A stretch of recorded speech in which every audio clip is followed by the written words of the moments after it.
Hello there, my name is Matthew Palmer. Welcome to the studio and welcome to this watercolour workout. Now this is a really exciting one because we're going to be spontaneous. We're going to do quick and spontaneous watercolour painting.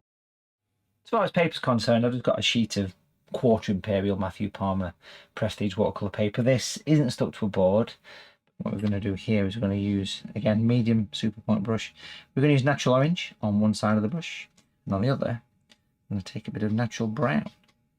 The brown's quite heavy, so watch the brown. So you can probably make out that it's a brush of two colours as opposed to a coat of many colours. Now what we're going to do here, again, lay the brush flat to the paper and we're going to rock the brush. Look at that. Get an autumnal tree with the shadow side, the light side, stunning. Again, we're going to stipple some leaf in. I want to be more orange though, so just make sure that when you mix those two colours together, the orange, mix a little bit of the brown with it, but don't go too dark with the brown for this one. Give it a good old squish in the old palette there. Beautiful. That works really nice. You can see already how spiky it actually is.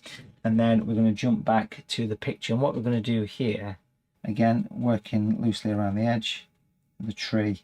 As it starts to dry, you can go over the top, but it's exactly the same. These fan brushes are quite nice, especially these fantastic ones, because they've got the width and the springy natural hair that makes them quite effective. But a lovely looking autumnal tree. Gorgeous vibrant colours of the orange mixing with this sort of wintry tones. The shadow brown comes in quite nicely. I've got my size 6 brush here.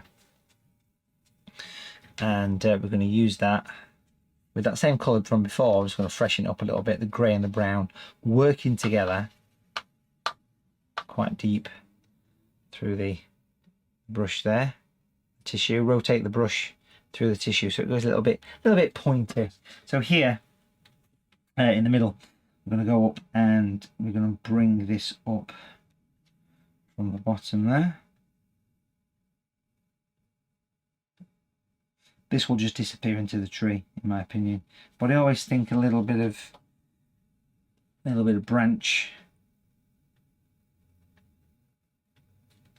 Rotate the board should you need to.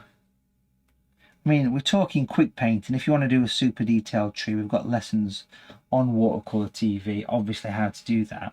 But here we're talking spontaneous, you know, couple of minutes, 5-minute watercolours. To make these things quite interesting. That looks really nice. That, again, I always think a bit of scale at the bottom doesn't go astray, so I'm just going to add some little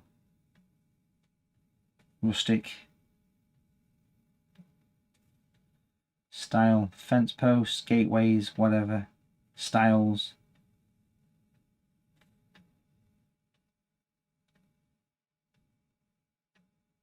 Little footpath sign that you get here in the UK, and that just gives a nice sense of detail. What I'd do then would be to come back to the fan brush again. I'm just going to use obviously green for this, but a little bit of orange, because obviously the grass would be green, but you can drop in a little bit of colour should you want to as well for that. So I'm just going to bring that in there, and there's nothing stopping me taking a bit of the orangey brown and just dropping a little bit of that in, just to say there's a bit of autumn leaf that's just sort of stipple a bit of autumn leaf on the ground, because you'd imagine there to be a little bit that's just dropped down. But again, a beautiful little display there of gorgeous autumn trees. Works exceptionally well.